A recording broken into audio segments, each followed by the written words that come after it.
안녕하십니까. 맨눈으로 팩트에 근거해서 세상의 흐름을 읽어드리는 와이타임 정세 분석의 추부길입니다. 블라디미르 푸틴 러시아 대통령은 현재까지 우크라이나와 서방에서의 정보전쟁에서 완전히 패배했다.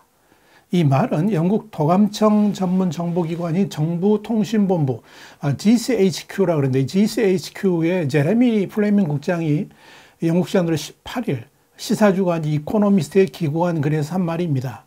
이 플레밍 국장은 이어서 이번 전쟁은 잔혹한 물리적 성격을 띠고 있을 뿐만 아니라 매우 현대적인 디지털 사이버 전쟁이기도 하다 그러면서 이 러시아와 우크라이나 양측 모두 군대를 동원한 전장에서의 물리적 대기를 넘어서 여론에서 우위를 확보하려는 것이 중요하다는 것을 잘 알고 있었기 때문에 러시아, 우크라이나 양국 모두 자신들의 사이버 역량을 총동원하고 있다라고 말을 했습니다.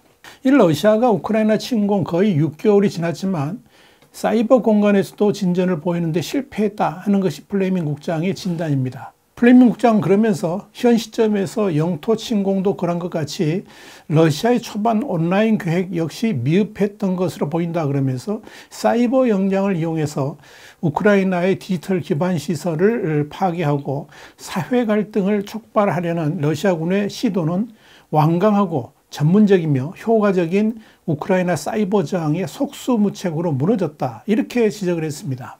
플레밍 국장은 또 푸틴의 우크라이나 침공은 실제 총탄이 발사된 2월 24일 이전에 사이버 공간에서 이미 시작됐다 그러면서 러시아군 정보당국은 전쟁 수개월 전에 우크라이나 정보 시스템을 파괴하고 훼손하기 위해서 위스퍼게이트라는 악성 소프트웨어를 사용했다라고 소개했습니다. 또 우크라이나를 침공하기 불과 1시간가량 전에 러시아는 우크라이나군과 정부 민간이 사용하는 위성망이죠. 이 미아셋을 공격했고 이 여파는 우크라이나 인접국까지 영향을 미쳐서 풍력 발전부터 인터넷 서비스에 이르기까지 광범위한 서비스 차질로 이어졌다 그랬습니다. 그러면서 러시아는 과거 시리아와 발칸반도에 사용했던 것 같이 온라인에 허위 정보를 퍼뜨려서 우크라이나 내부의 불신과 혼돈을 이야기하려고 했다. 이렇게 덧붙였습니다. 이렇게 러시아는 전통적인 군사력과 사이버 역량을 연계해서 우크라이나 전쟁에 나섰지만 러시아 이 같은 전략이 우크라이나의 강력한 사이버 방위망에 가로막혀가지고 효과를 거두지 못했다 하는 것이 이 플레밍 국장의 지적입니다. 우크라이나가 그렇게 러시아의 온라인 공격을 거의 완벽하게 막아낼 수 있었던 것은 지난 2014년 러시아의 크림반도 병합 때 한번 당했었죠. 그러니까 그 이후에 이 디지털 방어막 강화에 공을 들였고 이번 전쟁에서 효과를 톡톡히 발휘했다는 겁니다.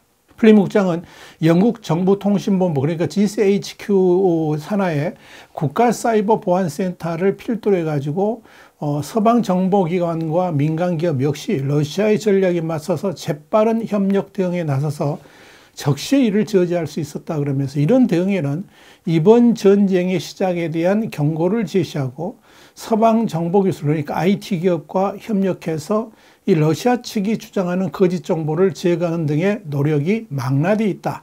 이렇게 설명했습니다.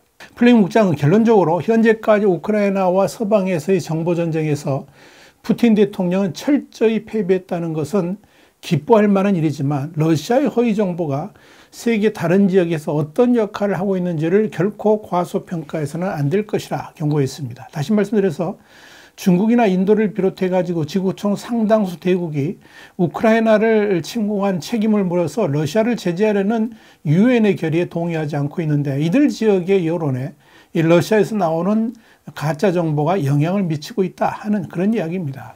플레밍 국장은 이 허위 정보 선전전은 이 우크라이나 전쟁에서 새로운 전선이고 그 효과는 전쟁이 지속되는 한 계속될 것이라 그러면서 우리는 국가 차원의 조직적 허위 정보 선전전에 맞서고 이런 선전전으로 러시아의 행위에 대한 국제사회의 분노가 무뎌지지 않도록 나서야 할 것이다. 이렇게 역설했습니다. 이코노미스트가 제레미 플레밍 국장이 기고문을 통해서 러시아 정보전의 대실패를 지적한 데 이어서 미국의 워싱턴 포스트도 미국 시간으로 19일 러시아 정보기관은 수십 년간 우크라이나 첩보 활동에도 침공 직전까지 속전속결 승리를 자신하는 오판을 저질렀다라고 보도를 했습니다.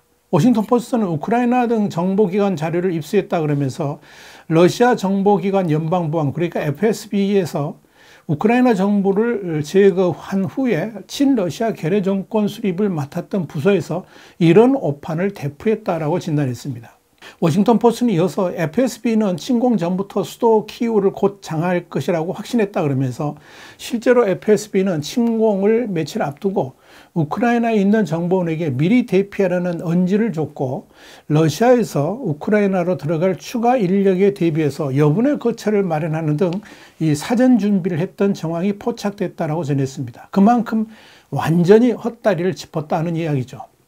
워싱턴 포스트는 특히 통신 감청 자료를 공개하면서 한 FSB 요원은 러시아의 점령을 지켜보고자 우크라이나로 떠나는 동료에게 성공적인 출장이 되라고 미리 자축하듯 말하기도 했다 그러면서 이 FSB 요원은 결국 이 수도로 진입하지 못했는데 이는 개전 초기 예상보다 거센 우크라이나군의 항전에 러시아군이 후퇴하면서 FSB 계획도 같이 틀어졌기 때문이다 이렇게 전했습니다. 워싱턴 포스트는 그러면서 이 FSB가 우크라이나 정부를 무력화하지 못한 것은 이 우크라이나의 강경 대응을 예측하지 못했거나 아니면 예상했더라도 블라디미르 푸틴 대통령에게 이런 냉정한 판단을 전하지 못했기 때문이다 이렇게 분석을 했습니다. 그런데 여기서 의문스러운 점은 뭐냐면 FSB가 해외 첩보 활동 중에서 우크라이나에 가장 중점을 두면서 수십 년간 지속해 왔고 이 우크라이나의 저항 의지를 충분히 판단할 수 있는 여러 근거가 있었음에도 왜 오판을 저질렀는가 하는 점입니다.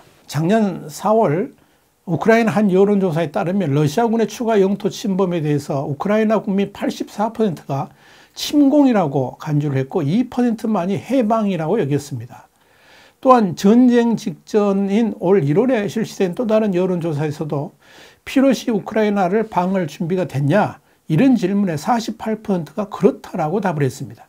자, 이런 여론조사 결과는 러시아가 공격을 해온다면 우크라이나인 상당수가 무기를 들고 강력하게 저항할 것임을 보여줍니다. 그런데도 푸틴은 러시아가 우크라이나를 공격하게 되면 우크라이나인 상당수가 두 손 들고 해방군으로서 환영하게 될 것이라고 착각하고 있었던 겁니다. 그래서 러시아가 전면 침공을 하면 며칠 지나지 않아서 수도인 키이우를 함락시키고 손쉽게 친러 괴뢰 정권을 세울 수 있을 것이다 이렇게 판단했다는 거죠. 이와 관련해서 주 우크라이나 미국 대사를 두 차례나 역임했던 윌리엄 테일러는 러시아 정보기관이 우크라이나를 이해하는데 그렇게 높은 우선순위를 뒀고 군사계획이 이를 바탕을 하고 있다면 어떻게 이렇게 틀릴 수 있는가 이렇게 말하면서 이 FSB와 러시아 정부 고위층 사이 어딘가에 단절이 있었을 것이다 이렇게 평가를 했습니다. 그러니까 FSB가 제대로 보고를 해도 중간 단계에서 그 결과를 왜곡해 가지고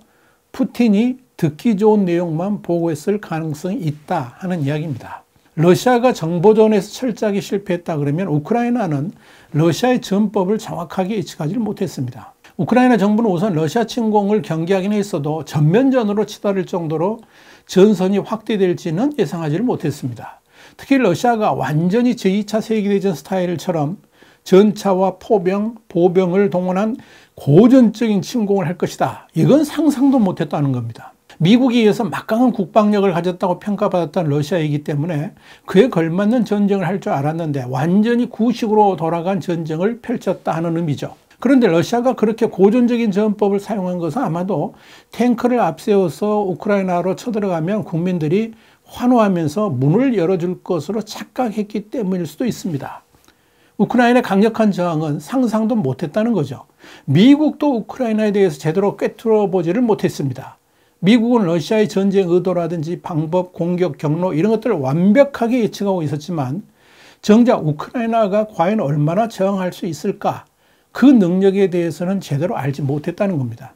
한마디로 우크라이나를 과소평가한 겁니다. 이 오판 때문에 미국이 일찌감치 중화기 같은 무기를 우크라이나에 지원하기를 망설여가지고 피해가 커졌다. 이런 지적이 나오기도 했습니다. 그함 러시아가 전력상으로는 비교가 안 되는 우크라이나에 완벽히 물렸죠. 완전히 물렸습니다. 이런 전쟁 상황이 장기화되면 될수록 러시아의 국력까지도 피폐해질 수가 있을 겁니다. 세계적 국방안보 분야 싱크탱크인 영국 왕립합동군사연구소의 에드널드 연구원은 20일 우크라이나 전쟁 6개월을 맞은 시점에서 앞으로의 상황에 대해서 이렇게 말을 했습니다. 휴전은 우크라이나로서는 용납할 수 없는 길이고 러시아 경제는 제재 완화나 외부 도움 없이는 1년 내에 붕괴할 위험이 있다. 이렇게 전망을 했습니다. 이런 상황 판단에 근거해 가지고 미국은 20일 우크라이나 무기 지원에 8억 달러, 한 1조 609억 원을 추가로 투입하기로 한 겁니다. 미군을 한 명도 투입하지 않고 그함 러시아를 우크라이나가 지금 무너뜨리고 있지 않습니까? 이런 것에 대해서 무기 지원으로 적극 응원하면서 화답하고 있는 겁니다. 이렇게 우크라이나 전쟁은 갈수록 푸틴의 구상과는 완전히 다르게 흘러가고 있습니다. 이런 위기를 푸틴은 어떻게 극복하려고 할까요? 와이타임 정세 분석이었습니다. 다음 시간에 더 핫한 이슈로 여러분을 찾아뵙겠습니다. 감사합니다.